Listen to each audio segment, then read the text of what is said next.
How do you continue to grow your recurring subscription revenue during a recession? That's what we'll discuss on this episode. I'm Robert Skrob, and this is the show that helps your membership or subscription business to be unleavable. Subscription businesses exploded in popularity back in 2004, and I saw thousands of startups and worked with hundreds of them. Then, during the recession of 2008, I witnessed 2/3 of those startups get wiped out. Since then, we've seen subscriptions boom again. And with the pandemic, some subscription businesses have had a 2 times revenue growth, 5 times, and even some of them have had 10 times revenue growth as consumer preferences have changed and they've acquired new customers. But today is a totally different situation.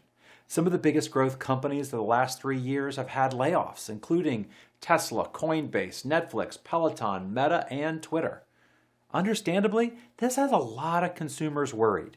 In June 2022, Insight Global found that 78% of American workers fear that they will lose their job in the next recession. And additionally, 56% said that they aren't financially prepared. Consumers will be putting new scrutiny on all of their monthly subscriptions. But you're leading a subscription business, you have growth goals, and you need to hit those numbers even during a recession.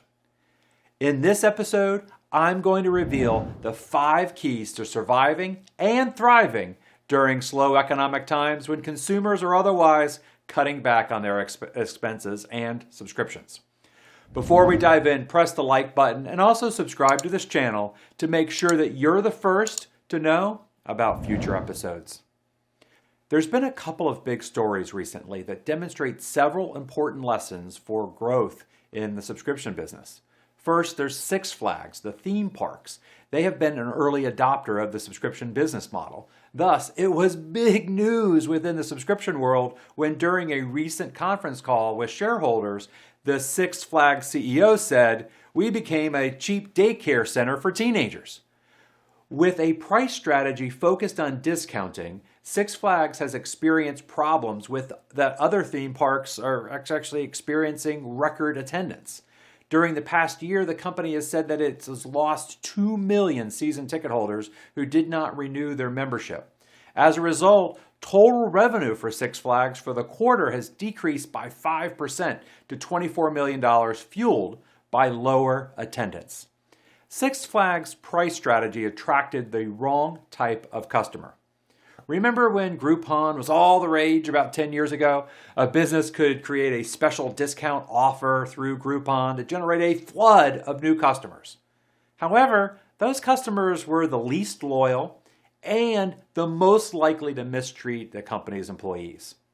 Six Flags has experienced something similar, attracting the wrong types of customers. Meanwhile, Disney and SeaWorld are charging more than double of Six Flags for a one-day pass and several times more for an annual pass. Both have prospered during the pandemic, while Six Flags finds itself in a turnaround mode. Now to this article. How Netflix lost its crown. As Disney takes over to become the world's biggest subscription TV streaming company, experts reveal why its rivals are finally challenging its dominance. This story reports that Disney edged past Netflix with a total of 221 million streaming subscribers at the end of the most recent quarter, figures that included its general television platform Hulu with the sports-focused ESPN+. This contrasts with the 220.7 million for rival Netflix, which has been hemorrhaging customers since the start of the new year. That's the quote, not my words, that's the article's words.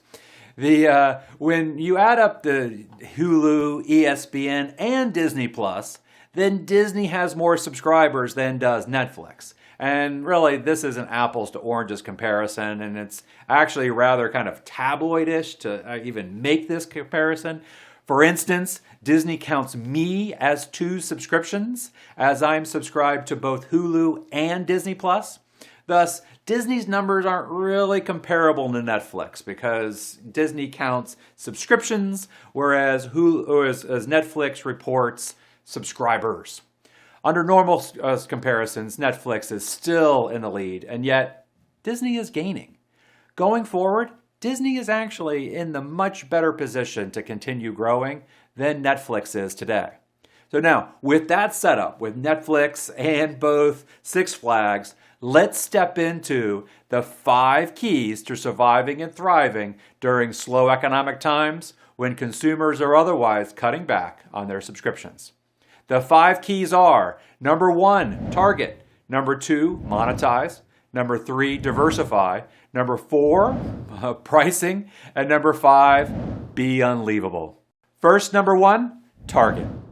Your target customer market dictates pricing, offer, and what you deliver. You remember those microeconomic supply-demand curves demonstrating that demand increases as price decreases? Maybe that's how commodities work, but that's not how consumers behave. On the conference call with investors, Six Flags CEO Salim Basoul reported, "We realized that when we discounted too much and we were filling the park with the wrong kinds of customers. We want to be a park for the middle class and even lower middle class," he said. "We believe our demographic is the average income of the U.S., and I'm migrating a little bit from what I call the Kmart, Walmart customer to maybe the Target customers, if I want to say that." I can tell you, those Six Flag customers who consider themselves part of the Walmart, Kmart crowd have voiced their displeasure with being called out by the Six Flags CEO. Definitely could have said this differently, and I'm sure there'll be a new corporate communications firm on board at Six Flags real quick. At the same time, for Six Flags, attracting the wrong customers has led to crime, fistfights in the park, and people vandalizing cars in the parking lot. Within your subscription, the wrong customers can create problems for you on your member forums. They can post negative reviews of your product, or they can make demands attracting lots of attention from your customer service team. You know what? Some people are better off being your competitors' customers. Leave the jerks for the number 2 and the number 3 business within your market so that they can deal with it. As the number 1 company that you are, or that you're striving to become number 1, focus on the customers that have the highest value to your business. This enables you to streamline what you deliver, set your prices accordingly, and scale faster than having a strategy that attempts to appeal to everyone. Next, number 2, monetize. One of the biggest advantages Disney has over both Six Flags and Netflix is that it has many ways to monetize a customer. Disney generates revenue from Disney Plus subscribers who watch Mandalorian or Obi-Wan Kenobi content that's exclusive to Disney Plus. Disney also releases movies, The Rise of Skywalker, a recent example, that generates additional revenue from the same customer that subscribed to Disney Plus. And the Disney Plus content, as well as the movie, each complement and promote each other. Plus, Disney offers video games and theme park experience, as well as books, magazines, and other merchandise. Having multiple ways to monetize the same subscriber is the key to scaling subscription businesses. This is my key lesson within the 3 video series available at 10x Subscription Growth. Too many subscription businesses get locked into a single subscription product and revenue stream. They spend too much time trying to scale that one offering that they don't see all the other opportunities available. Similar to how Dollar Shave Club expanded into wipes, hair gel, and other personal care products, how Intuit expanded beyond TurboTax into QuickBooks and now purchasing MailChimp, how Beachbody On Demand has workout videos and nutritional supplements that enable you to get faster results with those workouts.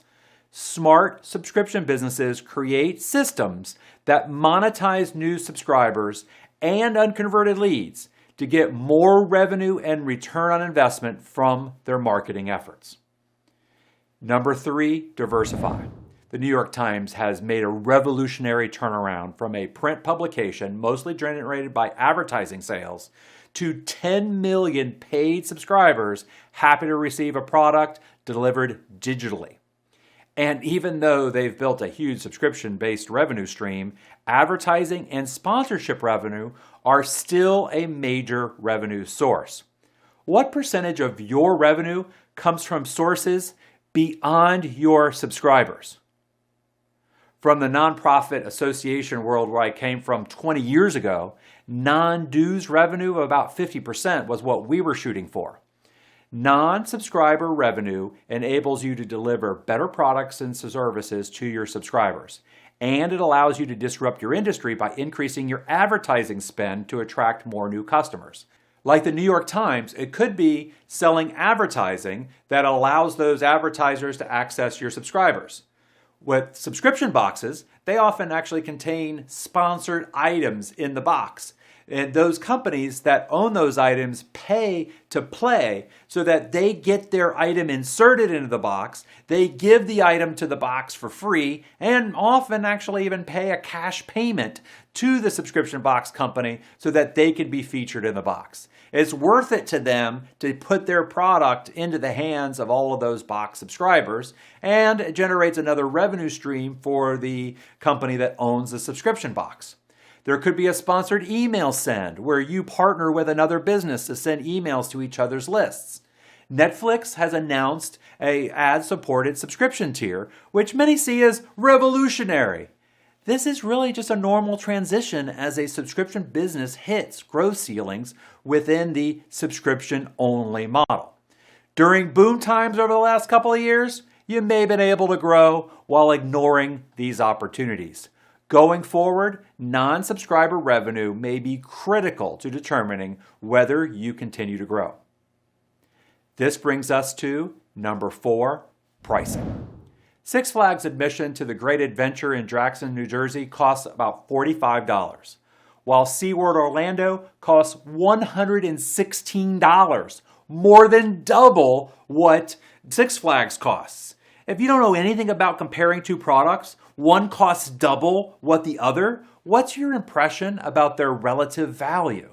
Now, it could be that the higher priced product is just higher priced, but in general, you're going to assume that the more expensive product is in some way better than the cheaper priced product. Lower pricing signals lower value. Price attracts some customers and repels others.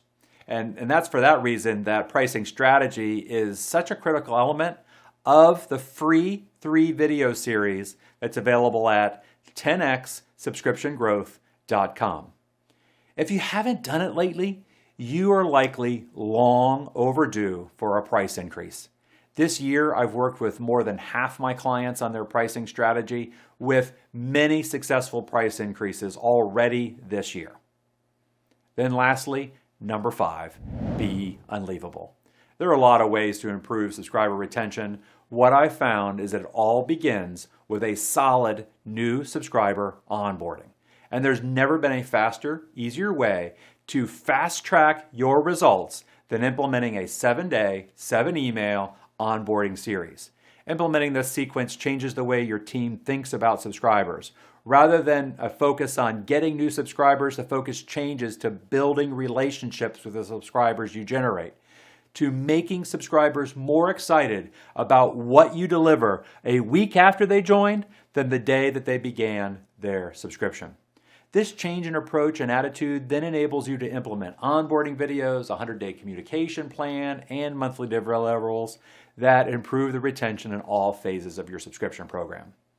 That's what it takes to be unleavable. Let's summarize what we've covered today. During recessions, when customers are experiencing layoffs, seeing friends laid off, and hearing about layoffs on social media, they cut back on their spending. And while subscription businesses outpace markets during upturns, they can also outpace the downside, as subscriptions are really easy to target for cutbacks. There are 5 keys to continue to grow during recessions so that you can survive, thrive, and hit your growth targets. Number 1, target. Subscription businesses scale faster when you select your target customer and focus your marketing, pricing, deliverables to that target.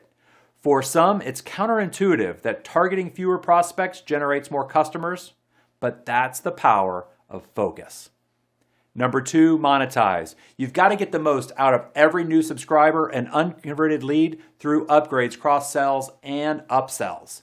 One subscription revenue stream may work in good times. Multiple products and prices are critical today. Number 3, diversify. Generating non-subscriber revenue from sponsors and advertisers enables you to invest those dollars into your subscriber experience and into subscriber acquisition, enabling you to disrupt your competitors. Number 4, price. In the last 15 years, there's not been a better time to raise prices. Clients who've listened to me on this have done very well so far this year. Number 5, be unleavable. Subscriptions who focus on the first 7 days of their subscriber experience have the biggest retention gains, partly because it's the single biggest period of churn, and partly because it focuses you to think in the right way that improves your retention and acquisition rates across the board. Now, if you've enjoyed and benefited from the concepts that I've shared in this episode, I'm confident that you'll love this resource. I've launched a 3-video series that reveals exactly what to do when recurring subscription revenue slows, along with the highest impact activities to continue to increase subscription revenue growth even during tough times. As a Be Unleavable viewer, you can access this 3-video training series for free at 10xsubscriptionrevenue.com. This course comes with handouts that you can download and print and a couple of worksheets that you'll want to complete with your subscription growth team. All of it's free to you as a viewer today. How are you approaching the upcoming recession, and what is working best for you? What are you seeing in your subscription revenue numbers? I'd love to get your opinion and feedback about that or anything else that we've covered in this episode. Post your thoughts and comments below. I always love to hear from you. And also, remember to like and subscribe if you haven't done so already, and that way you'll be the first to know when new episodes are available. And also, check out this video on how to reactivate subscribers who cancel their subscription. There's a system here that you'll want to implement before you experience higher churn rates. Enjoy that episode, and I'll see you next time on Be Unleavable.